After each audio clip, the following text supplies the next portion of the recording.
Assalamualaikum warahmatullahi wabarakatuh. Waalaikumsalam warahmatullahi wabarakatuh. Selamat siang teman-teman semuanya. Ya. Yang saya hormati Bapak Ari selaku wakil ketua dari SMA Negeri 1 Jawa. Yang saya hormati teman-teman Jawa, teman-teman TK, dan yang saya cintai dan saya banggakan. Siap.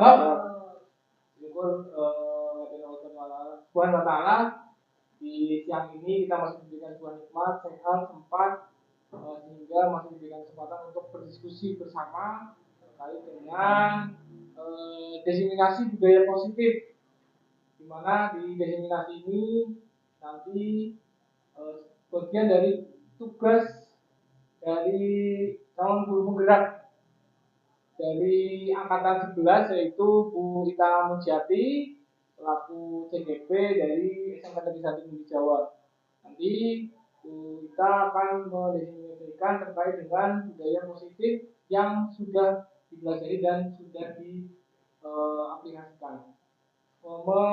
Untuk kegiatan selanjutnya untuk sambutan dari Bapak Wakasiswaan.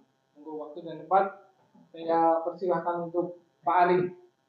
Terima kasih atas kesempatan yang diberikan. Assalamualaikum warahmatullahi wabarakatuh.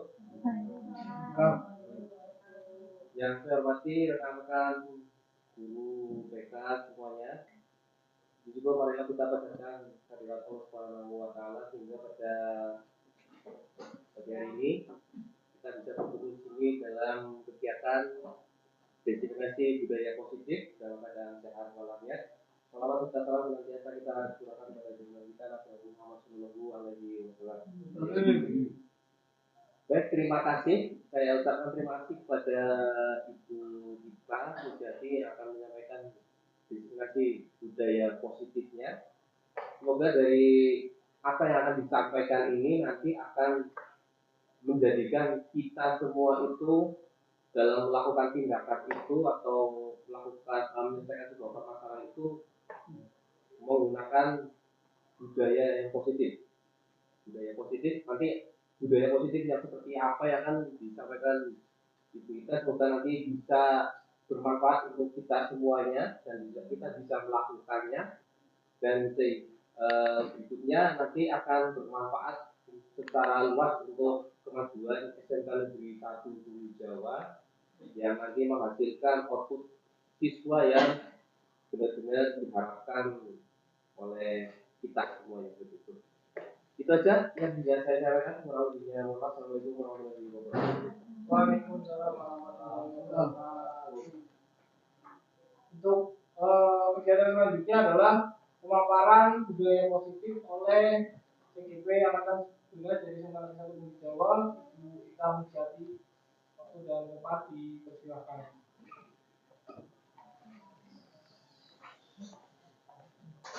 Terima kasih. Assalamualaikum warahmatullahi wabarakatuh. Saya ucapkan banyak terima kasih kepada teman-teman semua yang sudah berkenan hadir pada kegiatan pagi hari ini, yang sudah menyempatkan waktunya di tengah-tengah kesibukan teman-teman guru BK semua. Pada kesempatan kali ini saya akan melakukan diseminasi tentang budaya positif di sekolah.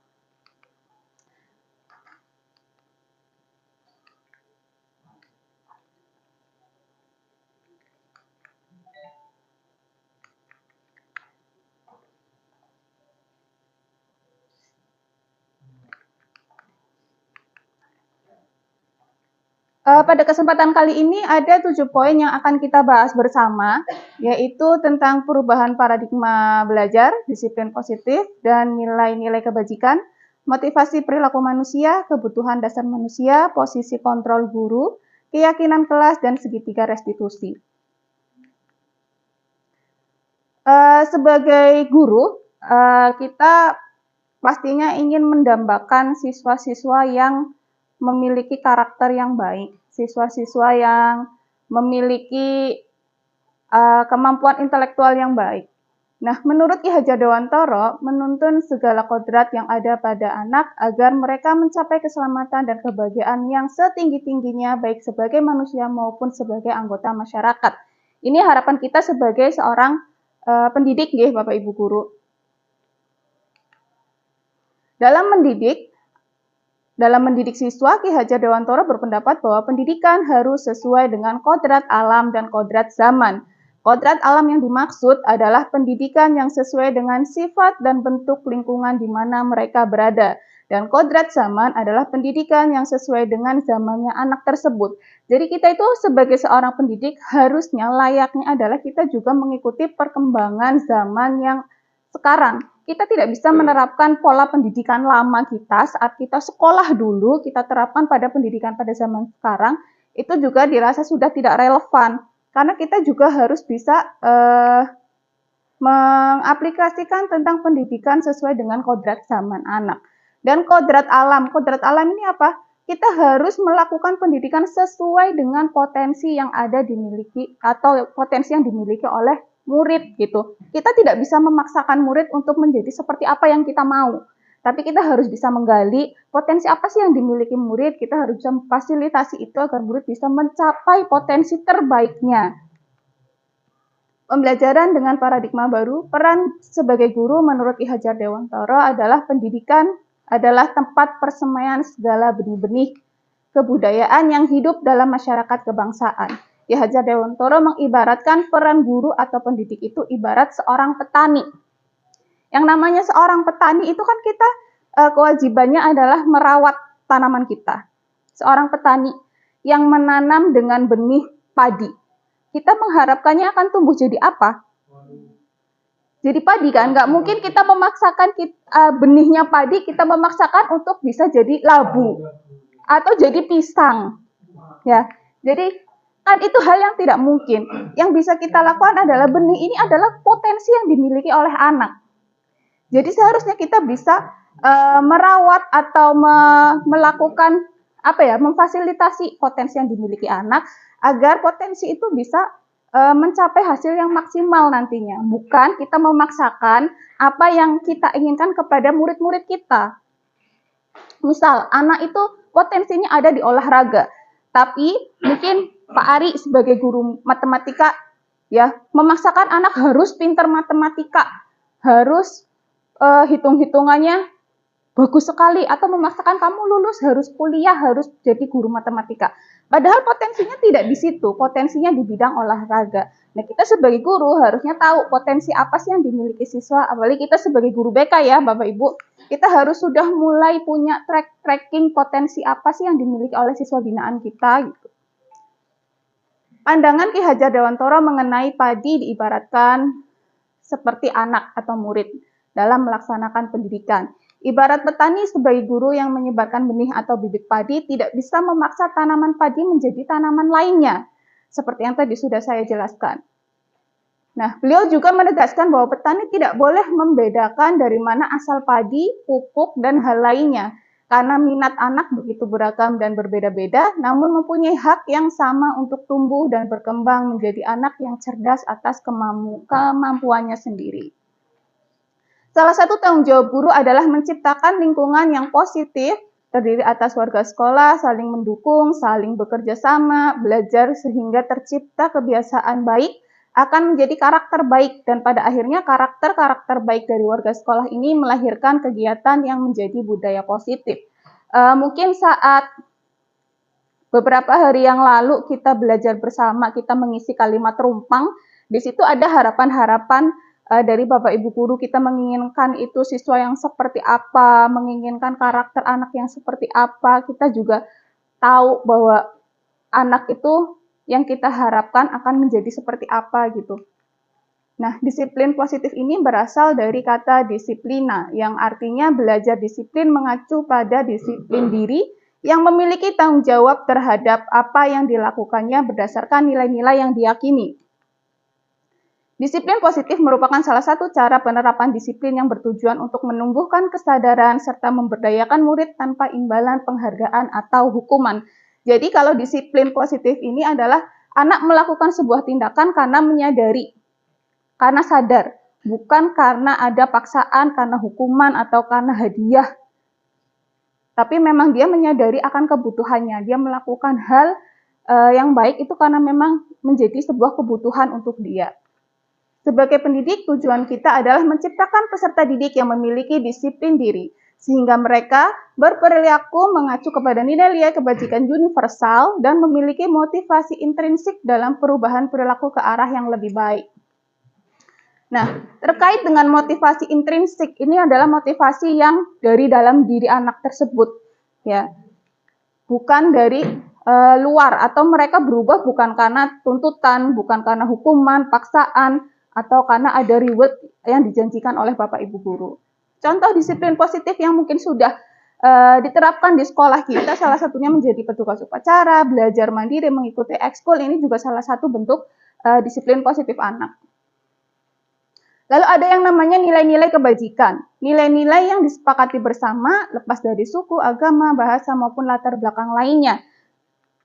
Nah, ini adalah contoh-contoh nilai kebajikan yang diterapkan di sekolah, yaitu yang ada di P5 Bapak Ibu Guru, dimensi profil pelajar Pancasila, ada 6. Saya rasa Bapak Ibu Guru sudah paham betul tentang dimensi profil pelajar Pancasila ini, apalagi teman-temannya sudah bergabung ke P5, Pak Irfan, Pak Fatir, dan teman-teman yang lain, tentang beriman, bertakwa kepada Tuhan Yang Maha Esa. Ini juga nilai kebajikan yang sudah kita terapkan, seperti kita serutin melakukan literasi, rutin melakukan pengajian, sholat zuhur, sholat Jumat bersama. Ini juga mandiri, bernalar kritis. Ini untuk mandiri juga kita sudah menerapkan. Anak-anak saya rasa kalau di kelas juga mereka sudah bisa untuk pembelajaran secara mandiri, mereka sudah paham betul akan kebutuhan mereka, bernalar kritis, berkebinekaan global, bergotong royong, dan kreatif.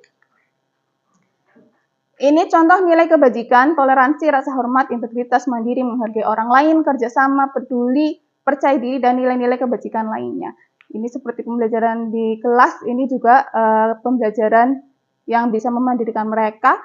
Terus ini kegiatan kebersihan lingkungan yang sudah kita terapkan setiap hari Jumat ketika Green School. Ini juga bentuk dari nilai kebajikan yang sudah kita terapkan di sekolah. Ini anak melakukan presentasi, ini juga mandiri dan bernalar kritis. Ini mereka sudah bisa, ada muncul rasa percaya diri dalam dirinya. Lalu kegiatan 5S setiap pagi yang kita terapkan, Bapak Ibu, salam, sapa, sopan, dan santun, dan kita sambut siswa setiap pagi. Ini adalah bentuk dari contoh nilai kebajikan yang sudah kita terapkan di sekolah kita. Nah, tadi kita sudah menyinggung tentang motivasi perilaku manusia. Di dalamnya ada motivasi ekstrinsik, yaitu untuk seseorang melakukan sesuatu hal. Motivasi intrinsik itu karena apa? Karena untuk menghindari ketidaknyamanan atau hukuman. Ini sebetulnya masih banyak juga siswa kita yang melakukan sesuatu karena motivasi ekstrinsik ini, dan untuk mendapatkan imbalan atau penghargaan. Ini itu jadi PR kita ya, ketika anak berubah itu bukan karena kesadaran dirinya, tapi karena untuk menghindari ketidaknyamanan, menghindari hukuman, atau malah berharap imbalan. Nah, yang kita harapkan adalah siswa kita bisa berperilaku dengan baik karena ada motivasi intrinsiknya atau motivasi dari dalam dirinya, yaitu untuk menjadi diri sendiri, menghargai dirinya sendiri dengan berbuat baik tanpa mengharapkan apapun. Jadi dia berubah ya karena memang keinginannya, dia menyadari bahwa hal itu baik untuk dirinya dan memang menjadi kebutuhannya. Kebutuhan dasar manusia. Kebutuhan dasar manusia adalah segala sesuatu yang kita lakukan untuk mendapatkan apa yang kita inginkan. Semua tindakan yang kita lakukan memiliki tujuan tertentu dan semua usaha terbaik yang kita lakukan adalah dalam rangka agar kebutuhan dasar kita terpenuhi.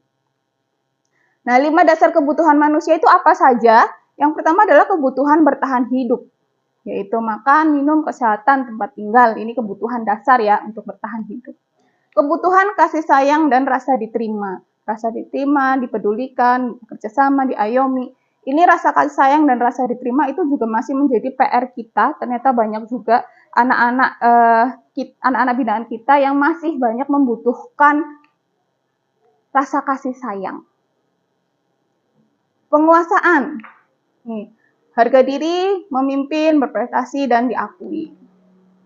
Kebebasan, bebas menentukan pilihannya sendiri, mandiri, ingin mencoba hal-hal baru. Ini kebebasan juga kebutuhan dasar yang dibutuhkan anak-anak kita itu untuk di tingkat SMK. Kebutuhan kebebasan ini juga masih tergolong besar. Jadi anak itu karena mencari jati diri, jadi ini kebutuhan dasar untuk ingin bebas, ingin mandiri, ingin mencoba segala hal baru juga besar. Kesenangan, ini kebutuhan kesenangan, bermain dan bercanda. Nah, Bapak Ibu guru, sebagai guru, ada 5 posisi kontrol guru. Kira-kira Bapak Ibu guru, dari 5 posisi kontrol ini, kita sudah sebagai posisi kontrol yang mana? Bu Leli, posisinya dari mana? Penghukum, pembuat rasa bersalah, teman, pemantau, atau manajer? Pemantau. Bu Leli sebagai pemantau. Kalau Bu Nina, kira-kira sebagai apa Bu Nina? Sebagai teman. Sebagai teman. Kalau Pak Eri, sebagai apa Pak Eri? Posisi kontrolnya di sini. Pemantau. Oke. Kalau Bu Helda? Pemantau. Oke. Sekarang kita lihat ya. Kita pernah berada di posisi mana nih? Jangan-jangan menurut kita pemantau ternyata kita penghukum. Atau menurut kita teman ternyata kita pembuat rasa bersalah. Kita lihat ya. Nah, penghukum. Ini contoh penerapan posisi kontrol, murid terlambat, kita sebagai penghukum. Terlambat lagi, pasti terlambat lagi. Selalu datang terlambat. Kapan sih? Bisa datang tepat waktu. Ya. Membuat rasa bersalah. Adi, kamu ini bagaimana ya? Kamu sudah berjanji dengan ibu tidak akan terlambat lagi. Kenapa? Ya, senang sekali mengecewakan ibu. Ini kata-kata yang biasanya ibu-ibu nih. Saya kecewa banget sama kamu. Pernah? Bapak Ibu? Pernah? Ya, saya benar-benar kecewa. Tolonglah bantu saya. Ya, kamu harus tahu posisi saya. Nah, itu adalah posisi kontrol sebagai pembuat rasa bersalah, Bapak Ibu. Kalau penghukum sudah jelas, anak melakukan kesalahan disuruh atau dihukum melakukan sesuatu yang hukumannya tidak relevan dengan kesalahannya. Misal terlambat, disuruhnya push up misal. Nah, itu kan sebagai bentuk penghukum. Ini pembuat rasa bersalah tadi sudah. Sebagai teman.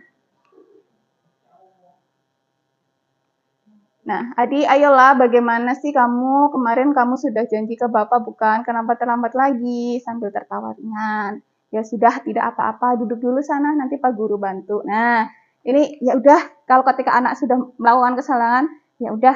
Atau posisi kita memposisikan sebagai teman, akhirnya anak itu merasa nyaman sama kita, dan anak itu hanya mau mendengarkan kita. Jadi perubahan perilakunya itu bukan karena kesadaran diri, tapi karena kedekatan si anak dengan kita, dengan posisi kita sebagai teman. Jadi nurutnya cuma sama kita nih, misal kayak Bu Nina, kedekatan dengan siswanya. Ketika siswa itu melakukan kesalahan, Bu Nina menasehati terus ya udahlah kayak gitu. Nanti dianya berjanji lagi.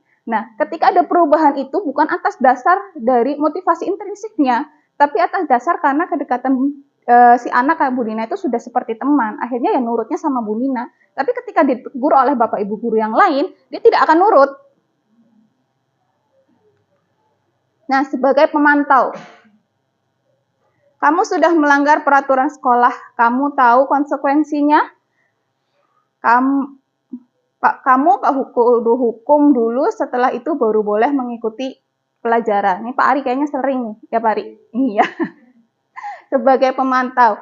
Jadi ini kayak ada kontraknya nih, antara si siswa dengan gurunya. Aturannya pegangannya adalah tata tertib sekolah biasanya. Kamu tahu kan tata tertibnya? Nah, konsekuensinya adalah, kita sudah punya perjanjian nih, kalau kamu melanggar ini konsekuensinya adalah, jadi setiap kali siswa melakukan pelanggaran itu, kita kembali mengingatkan lagi, kamu ingat kan konsekuensinya itu apa gitu. Nah, lalu ketika kita sebagai seorang manajer, apakah kamu tahu kesalahanmu? Kira-kira bagaimana cara kamu memperbaiki kesalahanmu? Jadi kalau yang seorang manajer itu, apakah kamu tahu kesalahanmu? Ini untuk menstabilkan memvalidasi kesalahan. Anak sadar nggak tentang kesalahannya? Ya, setelah sadar kira-kira dari kesalahan itu tanggung jawabmu itu seperti apa, solusinya seperti apa. Nah, yang diharapkan kita sebagai guru itu kita mampu berada di posisi kontrol manager atau seenggaknya adalah sebagai pemantau. Lebih baiknya adalah seorang manajer, apalagi untuk Bapak Ibu guru BK.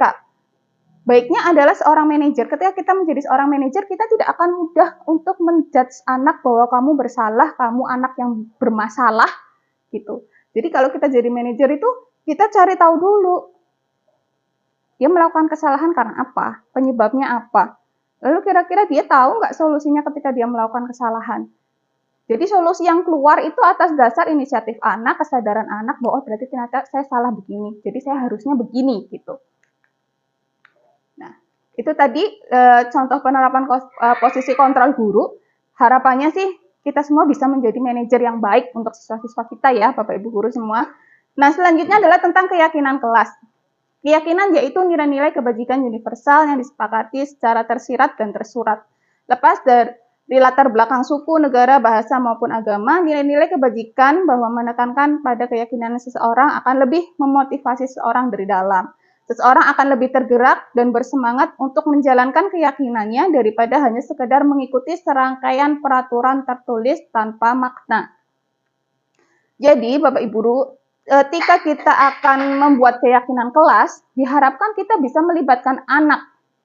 Jadi antara membuat peraturan kelas dengan keyakinan kelas ini berbeda. Ketika peraturan kelas, biasanya guru akan lebih mendominasi. Peraturannya tidak boleh makan di dalam kelas, jangan bermain HP. Biasanya dengan peraturan itu kalimat-kalimat negatif biasanya. Nah, ketika keyakinan kelas, ini kita buat bersama dengan anak. Kita buat, kamu inginnya kelas yang seperti apa? Kelas yang seperti apa yang agar kamu nyaman ketika mengikuti pembelajaran di kelas. Hal-hal yang bisa disepakati bersama. Jadi pemikiran tentang apa yang harus dilakukan dan tidak boleh dilakukan itu ya datang dari mereka, disepakati bersama dan dilakukan bersama. Dilakukan bersama siapa? Bukan hanya dilakukan oleh siswanya, tapi yang namanya keyakinan kelas itu dilakukan oleh siswa dan gurunya. Keyakinan kelas bersifat lebih abstrak daripada peraturan yang lebih rinci dan konkret. Keyakinan kelas berupa pernyataan-pernyataan yang universal. Pernyataan keyakinan kelas senantiasa dibuat dalam bentuk positif. Keyakinan kelas hendaknya tidak terlalu banyak, sehingga mudah diingat dan dipahami oleh semua warga kelas. Keyakinan kelas sebaiknya sesuatu yang dapat diterapkan di lingkungan tersebut. Semua warga kelas hendaknya ikut berkontribusi dalam pembuatan keyakinan kelas lewat kegiatan curah pendapat. Dan bersedia meninjau kembali keyakinan kelas dari waktu ke waktu. Ini contoh pembuatan keyakinan kelas, Bapak Ibu. Mungkin nanti yang belum pernah menerapkan membuat keyakinan kelas, setelah ini bisa mencoba untuk mempraktekkan.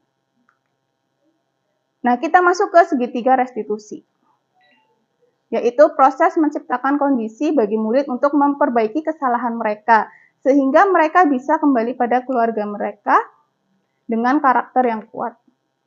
Itu membantu murid menjadi memiliki tujuan, disiplin positif, dan memulihkan dirinya setelah berbuat salah. Restitusi digunakan untuk belajar dari kesalahan.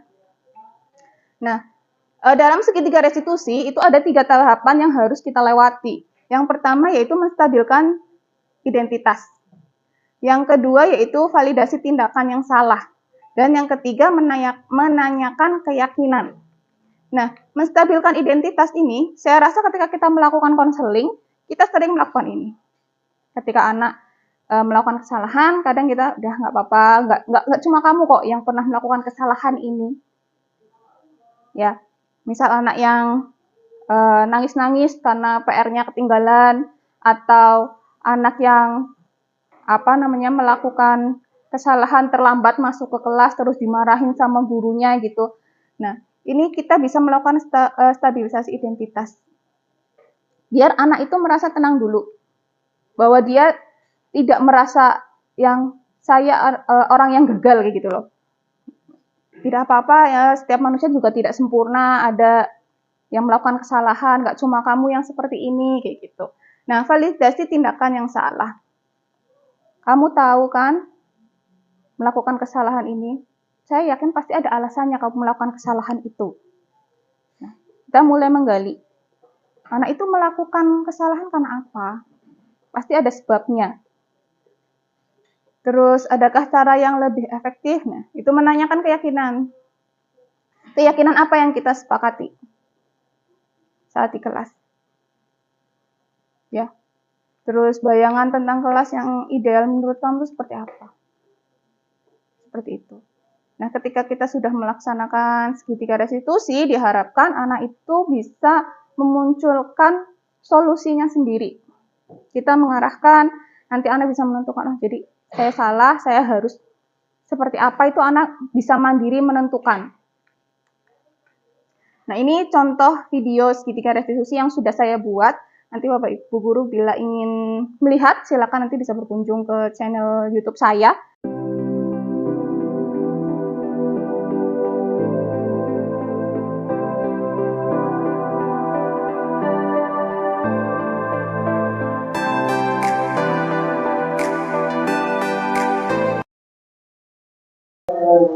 Mas Sabila, gimana kabarnya? Alhamdulillah sehat Bu. Ya, Bu Ita perhatikan, Mas Sabila dari tadi itu kurang memperhatikan pembelajaran Bu Ita ketika di kelas. Mas Sabila sibuk sendiri. Kenapa Mas Sabila? Mas Sabila sedang apa sebetulnya? Tadi itu Bu lagi ngerjain PR matematika. Oh, sedang mengerjakan PR matematika. Sabila belum mengerjakan PR ya? Belum Bu. Oke, Mbak Sabila sebetulnya tidak mengerjakan PR itu ya tidak apa-apa, bukan cuma Mbak Sabila saja yang belum mengerjakan PR. Itu hal yang biasa terjadi di siswa ya. Kira-kira kenapa Mbak Sabila belum mengerjakan PR-nya? Soalnya semalam badan saya kurang sehat Bu.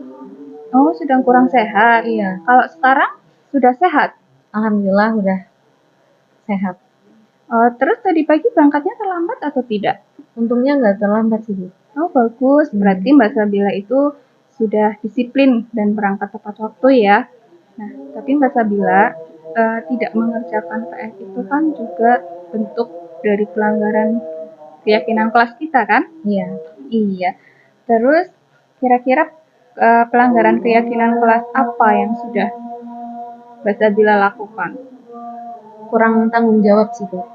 Kurang bertanggung jawab ya? Iya.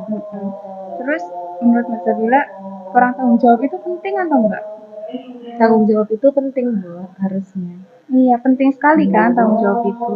Nah, kalau tanggung jawab itu penting, kira-kira apa sih yang akan Mbak Sabila lakukan agar permasalahan Mbak Sabila ini tidak terulang lagi, bisa mengerjakan PR tepat waktu? Berarti saya harus jalanin PR-nya itu jauh-jauh hari dari sebelum pengecekan Bu.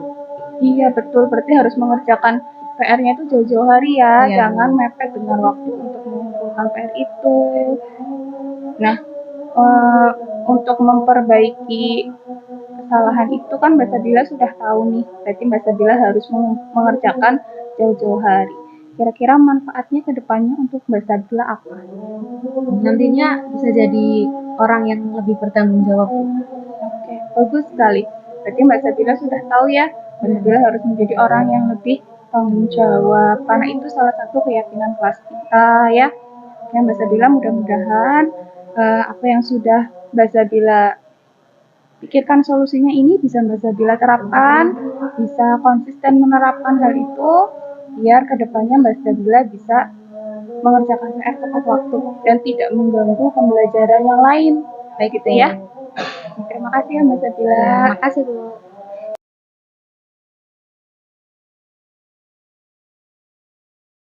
Saya sangat senang karena apa yang Bu Ita ajarkan pada saya ketika saya melakukan kesalahan bukan dimarahi tapi memberikan nasihat dan solusi yang baik bagi saya. Terima kasih.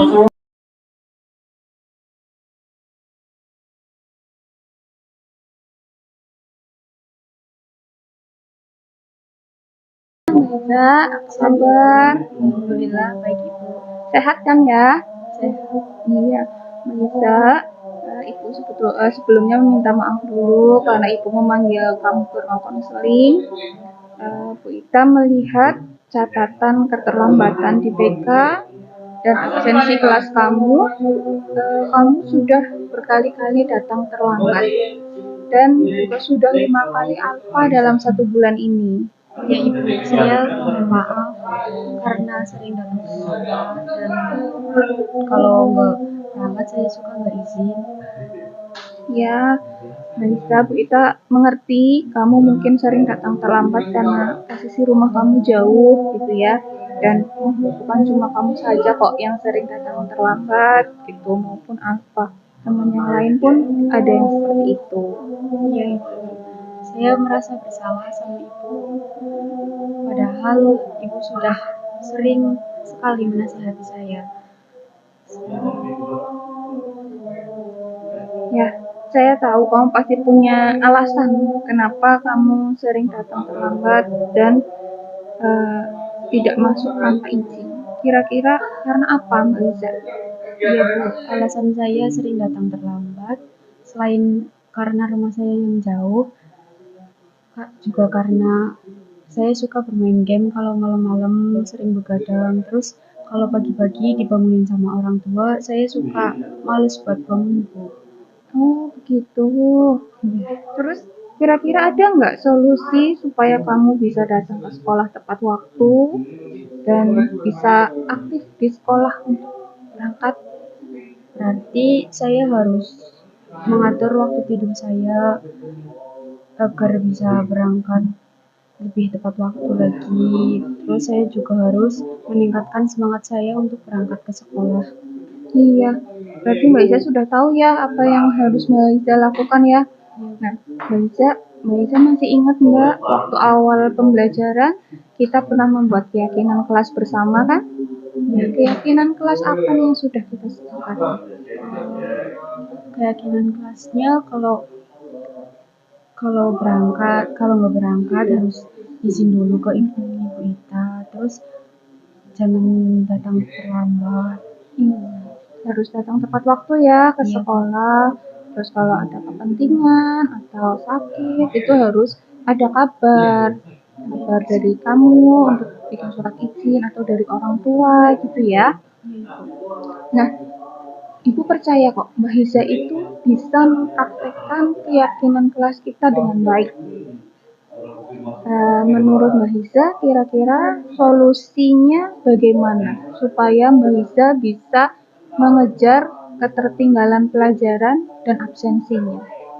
Kalau saya diberi kesempatan, tolong Ibu beri saya waktu buat ngejar ketertinggalan saya di mata pelajaran. Iya, boleh. Nanti saya akan memberikan kesempatan untuk kamu. Mungkin kamu juga boleh minta bantuan ke orang tua kamu untuk mengingatkan jadwal tidur atau membangunkan kamu juga lebih pagi. Terus juga kamu bisa menghubungi wali kelas kamu ya, agar dibantu untuk menghubungi guru mapel. Jadi kamu bisa melengkapi ketertinggalan pelajaran kamu. Gimana? Kamu setuju atau enggak? Setuju Bu. Oke, kalau setuju, nanti kamu bisa mulai melaksanakan itu, ya? Iya Bu, terima kasih atas kesempatannya. Saya tidak akan mengecewakan Ibu lagi. Sama, saya harap Mbak Lisa juga bisa konsisten dengan perubahan yang sudah Mbak Lisa rencanakan ya. Terima kasih Mbak Lisa. Silakan Mbak Lisa bisa melanjutkan aktivitas Mbak Lisa di sekolah kembali.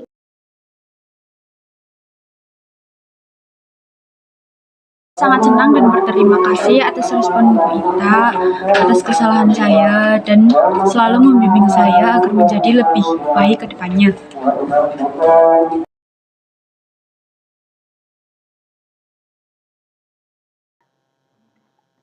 Channel YouTube saya nanti silakan bisa untuk melihat penerapan segitiga restitusi. Sebelumnya saya yakin Bapak Ibu guru BK itu udah sering melakukan ini. Ini hal yang setiap hari kita lakukan kok. Ya, mungkin itu saja yang bisa saya sampaikan. Barangkali ada yang ingin ditanyakan atau ingin sharing pengalaman juga boleh Bapak Ibu, silakan.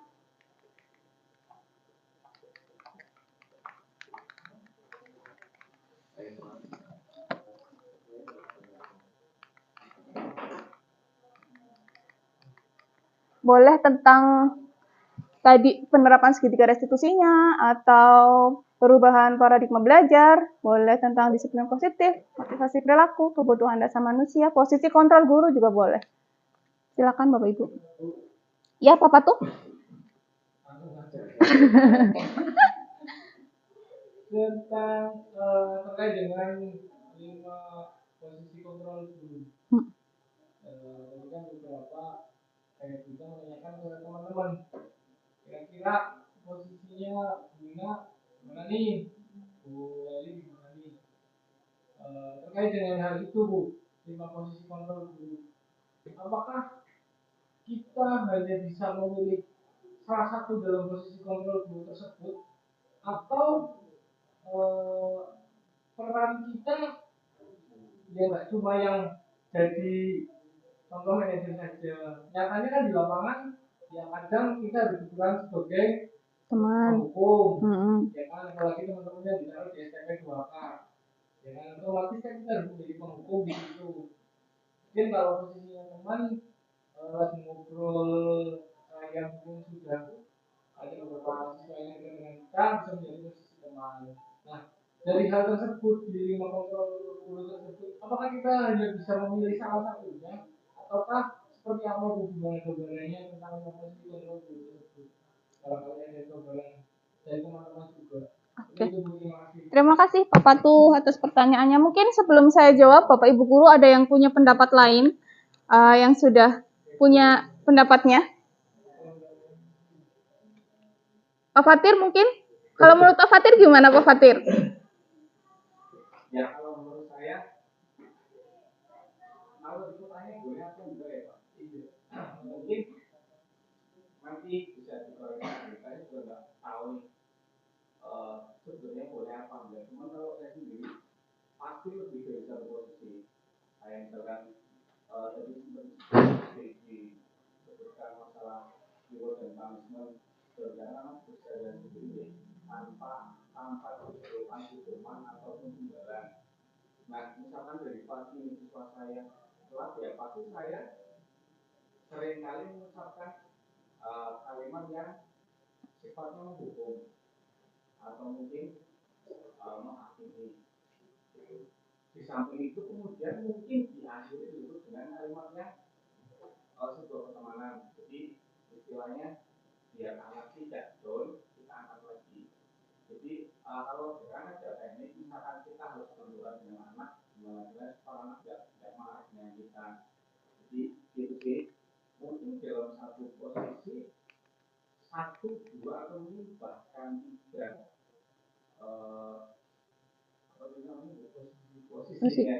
posisi kontrolnya.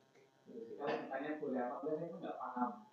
Kalau mungkin boleh, mungkin yang punya positif ya, teman, pemantau, manajer. Tapi seringkali faktor di lapangan itu seperti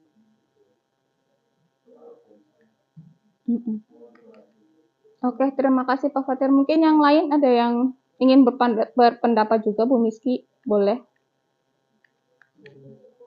Oh, sudah cukup. Atau Bu Nina? Oke, cukup. Oke, ini pendapat saya ya Bapak Ibu. Untuk posisi kontrol ini, apakah harus satu posisi kontrol yang kita pegang gitu? Kalau idealnya adalah kita menjadi seorang manajer, idealnya ya. Tapi kan kita berbenturan juga dengan hal-hal yang di luar kendali kita. Misal nih kayak Bapak Ibu guru BK yang harusnya menerapkan sikap manajer, apalagi melakukan segitiga restitusi, ternyata kita berbenturan dengan kita ditempatkan di STP 2K. Yang segala sesuatunya diharapkan segera cepat kayak gitu. Akhirnya mau nggak mau jadi posisi penghukum atau pembuat rasa bersalah juga di dalamnya. Kalau sudah menghukum, berulang kali biasanya muncullah pembuat rasa bersalah gitu. Nah, sebaiknya kalau saya, pandangan saya, kalaupun kita tidak bisa di manajer atau kita posisi kontrolnya, kadang kita jadi teman juga bisa, kita jadi pemantau bisa kayak gitu. Kalau saya membolehkan ya, tapi saya nggak tahu. Kalau saya bisa aja, itu bisa aja. Yang jelas adalah kita tahu porsinya, kita tahu bahwa idealnya kita sebagai guru itu ya ada di manajer. Paling enggak ketika kita sesekali menjadi penghukum, ya tidak lantas membuat kita terus-terusan menjadi penghukum. Tapi kita juga kan harus memperbaiki diri, kan nggak mungkin anak dihukum terus dia bakal berubah, kan enggak. Paling enggak kita harus memperbaiki diri. Oh, jadi posisi saya nggak bisa jadi penghukum nih, kalau dihukum sekali nggak ada perubahan, berarti kita harus bisa ke posisi yang lain nih, gitu. Mungkin awal-awal di pemantau mungkin, kamu tahu kan konsekuensinya tuh apa gitu. Nah dari pemantau ini juga kita kan nggak bisa terus-terusan berada di posisi itu. Tapi harus ada perbaikan lagi kan di posisi manajer. Nah kalau misalnya kita bisa mengkombinasikan itu asalkan tidak mendominasi dari posisi-posisi yang tidak seharusnya. Jadi tetap posisi manajer ini kita pegang juga. Jadi penanganan terhadap anak itu juga tidak salah gitu. Tapi kalau berpatokannya, ya kita harus jadi penghukum Bu, karena anaknya kayak gini. Oh, kalau hanya di penghukum atau di sampai batas teman terus kita tidak mau untuk memperbaiki diri menjadi seorang manajer, ya berarti kan posisi kontrol yang kita ambil kurang tepat gitu. Mungkin ada situasi-situasi tertentu yang kita bisa memposisikan seperti itu. Tapi kalau untuk idealnya kita sebagai seorang guru ya baiknya adalah di posisi manajer, karena setiap posisi itu kan punya kelemahan ya. Kayak posisi teman aja kan kelemahannya adalah akhirnya kita anak itu bergantung terhadap kita. Setiap solusi itu bergantung terhadap keputusan kita. Tidak memunculkan kemandirian anak untuk menentukan solusi seperti itu. Seperti itu Bapak tuh. Terima kasih bisa jadi diungkapkan lima posisi kontrol ini penerapannya mungkin semua dalam beberapa momen itu ya perlu dibutuhkan. Iya. Kita nggak bisa sepakem ya sebagai teman terus ya nggak bisa. Iya. Jadi kalau kondisionalnya seperti tadi dari penghukum ya penghukum yang humanis lah. Iya. Yang menerapkan budaya positif mungkin seperti itu ya. Iya betul. Ya, punya gambaran dulu. Terima kasih untuk jawabannya kita. Ya terima kasih Pak Patu. Mungkin yang lain masih ada pertanyaan? Pak Fatir, Pak Irfan?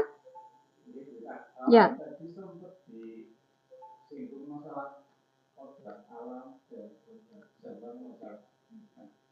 Misalkan seringkali beberapa kali ada mungkin anak-anak sekolah ini yang saya nggak tahu maksudnya program alam atau program misalkan anak laki-laki tapi karena dia berada di lingkungan EKJ BUMN perilakunya kewanita-wanitaan. Nah, kalau ketika suatu saat anak tersebut kena masalah, terus kita menerapkan di bidang itu untuk melakukan perbedaan identitas dalam politik, mungkin dia tidak merasa dia di posisi yang tidak seharusnya.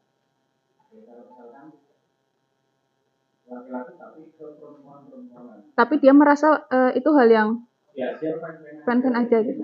Tapi suatu ketika mungkin hal tersebut dijadikan dia alasan, misalkan dia mau tanggapan.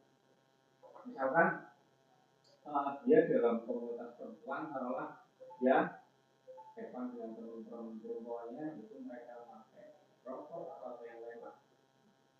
Kan ada seperti itu ada, misalkan anak-anak perempuan nih tidak di situasi sekolah bisa di luar, mereka hewan, taruhlah mereka karaokean, tapi itu ada sambil merokok gitu kalau perempuan. Satu sisi anak tersebut yang pertama berada di lingkungan yang salah, yang kedua kodratnya yang belum lurus, bagaimana kita untuk lagi. Nah itu meyakinkan itu dua hal itu tadi gimana? Jadi berada di lingkungan yang tidak sesuai dengan kodratnya, yang kedua lingkungan yang sama-sama salah, mungkin yang ketiga dia nyaman dengan kondisinya dan mengeluarkan yang seperti itu dia merasa nggak salah. Mungkin selama ini karena mungkin dia berteman yang positif dengan lingkungan yang perempuan, tapi di dalam mungkin positifnya dia di lingkungan perempuan yang agak tidak sejalur mungkin. Kalau memang ada beberapa kita sekolah ini. Seperti itu. Waalaikumsalam warahmatullahi wabarakatuh. Terima kasih Pak Fatir. Mungkin ada Bapak Ibu guru yang sudah pernah menangani kasus seperti ini yang bisa berbagi kisahnya dengan teman-teman yang lain. Pak Irfan atau Bu Nina mungkin.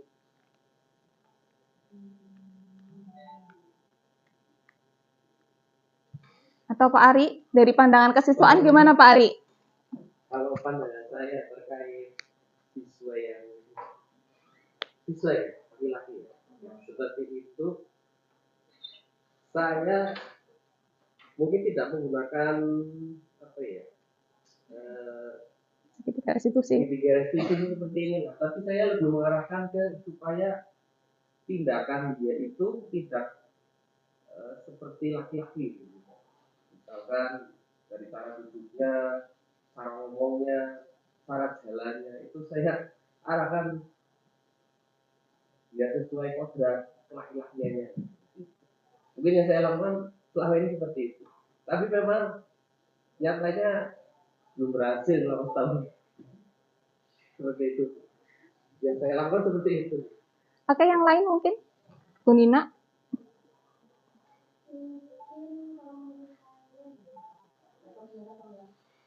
Kita bisa melakukan pendekatan diri terhadap anak tersebut. Mungkin kita bisa komunikasikan dengan keluarga, kita pendekatan terhadap anaknya, kita berusaha menyadarkan anak tua kamu itu salah, kamu itu laki-laki harusnya kamu berperilaku seperti ini. Kita bicara pelan-pelan supaya kadang anak seperti itu lebih sensitif dari teman-teman yang lain ya. Itu kan mungkin bisa melakukan pendekatan dari secara perlahan terhadap anaknya, kemudian komunikasikan terhadap keluarga, orang tua, dan minta bantuan temannya supaya di dalam kelas itu mungkin tidak hanya satu laki-laki, mungkin ada satu teman laki-laki yang lain. Ini bisa mengajak teman-teman untuk bekerjasama mengarahkan supaya bisa kembali ke jalurnya. Ya, oke. Terima kasih Bu Nina atas jawabannya dari Bu Nina dan Pak Ari. Kalau saya hanya menambahkan, mungkin kita selesaikan permasalahannya satu persatu. Itu ada 2 permasalahan ya Pak. Pertama terkait dengan identitas dirinya, identitas dalam artian gendernya ya. Terus juga permasalahan tentang kesalahan pergaulan itulah, melakukan pergaulan yang salah gitu ya Pak, tadi merokok. Kita selesaikan satu-satu Pak. Untuk segitiga restitusi menstabilkan identitasnya, untuk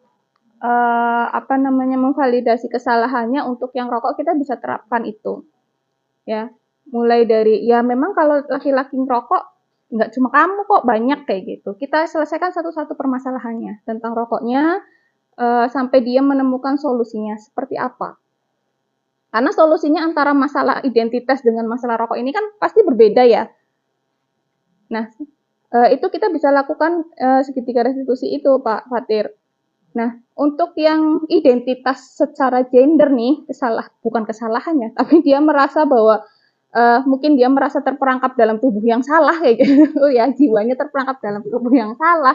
Nah, ini kita bisa melakukan pendekatan konseling yang lebih intens gitu ya, nggak bisa hanya sekedar segitiga restitusi kayak gitu, ataupun kalaupun melakukan segitiga restitusi juga nggak bisa cuma cukup sekali kayak gitu, karena apalagi itu sudah berusia remaja ya, dan dia sudah merasakan hal seperti itu mungkin dari dia kecil.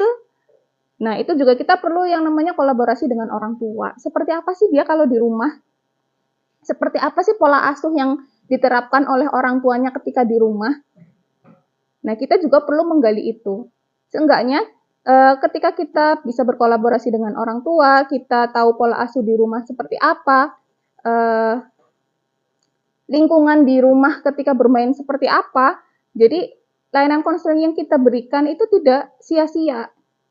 Jadi kita di sekolah mencoba untuk meluruskan identitasnya, tapi ternyata di rumah tidak didukung atau orang tuanya tetap tetap membiarkan dia berperilaku seperti itu kan hasil konseling juga pasti tidak akan maksimal gitu kan Pak Fatir. Jadi perlu ada kolaborasi antara kita sebagai guru BK juga dengan orang tuanya. Seperti itu. Terus untuk anak sendiri pasti perlu pendekatan, perlu pemahaman, perlu kita buka pemikirannya tentang hal-hal yang seperti itu tuh negatifnya seperti apa sih. Kedepannya itu bahayanya seperti apa sih untuk dia gitu. Terjebak dalam identitas yang salah, kan pasti ada kedepannya ya dampaknya banyak gitu kan untuk dia gitu. Mungkin seperti itu Pak Fatir jawaban dari saya. Bisa diterima? Oke, terima kasih. Oke, boleh. Misalkan kalau kita sudah mengupayakan tapi tidak berhasil, ya, boleh tidak biarkan dia tetap seperti itu. Kalau memang itu tidak bisa berubah dengan kondisinya yang tadi dibilang, dia jiwanya mungkin terjebak di rasa yang salah. Nah, kalau dalam tanda petik biarkan dia seperti itu, boleh tidak dihukum? Dihukum? Di konsep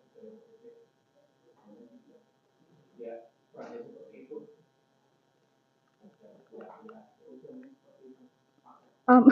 Maksudnya ya sudah kita tidak bisa merubah ya kan emang kita kan ada yang namanya alih tangan kasus ya di BK kan ada alih tangan kasus ketika kita memang sudah tidak bisa membantu si anak ini untuk keluar dari masalah dan kapasitas kita untuk membantu sudah mentok nih itu kan mungkin juga kita perlu bantuan dari pihak luar nih mungkin ke psikiater atau psikolog untuk bisa membantu lebih dalam gitu untuk hal yang seperti itu. Begitu ya Papa tuh kira-kira ya. Kalau seandainya seorang guru BK sudah mentok nih, kita bukan melakukan pembiaran, ya sudah dibiarin, enggak, tapi kita mungkin bisa membantu dengan melakukan alih tangan kasus seperti itu. Yang seperti itu ya Pak Fatir ya. Ya betul begitu Papa tuh. Iya, menambahkan Bu. Berarti saya tidak mengurangi kalau menambah. Terkait dengan apa yang dikatakan Pak Fatir, bagaimana kalau kita sudah melakukan semaksimal mungkin kita sudah ada layanan beli tangan kasus itu, nah itu sudah bukan ranah kita, iya. Kita butuh bantuan orang yang lebih ahli di situ. Dan saya pun yakin kalau Tuhan Allah itu menempatkan sesuatu itu tidak pernah salah ya. Iya. Walaupun ada mungkin sudut pandang orang lain itu kan terjebak dengan yang salah atau yang lain. Jadi kalau perannya kita kalau beda ya boleh bisa di tangan kasus, tapi setidaknya kembali lagi ke personalnya dulu, ke individunya. Kalau memang dia masih nyaman dengan dirinya yang seperti itu, ya kita hanya bisa mendampingi dan suatu saat pasti ada harapan atau ada keinginannya dia untuk ketemu dengan jadi dirinya sebenarnya, walaupun memang jadi dirinya katakanlah memang yang agak sedikit tulangnya di presto ya, lunak ataupun yang lain katanya banyak yang contohnya pembukaan figur itu yang lebih mengarah ke tulang-tulang ataupun yang lain, tapi tetap menghasilkan suatu karya. Itu tugas kita tetap membimbing dan mendampingi sesuai dengan kodrat gambarnya, salah satunya itu. Iya betul.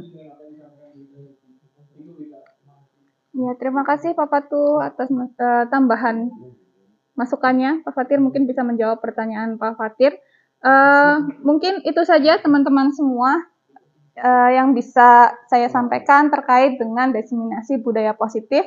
Mudah-mudahan apa yang sudah saya sampaikan hari ini bisa kita aplikasikan bersama menjadi ilmu baru untuk kita, juga bisa menjadi perbaikan dalam layanan BK ke depannya, terutama di SMK Negeri 1 Bumi Jawa, agar kita bisa menjadi guru BK yang hebat semuanya. Mungkin itu saja yang bisa saya sampaikan. Saya akhiri. Wassalamualaikum warahmatullahi wabarakatuh.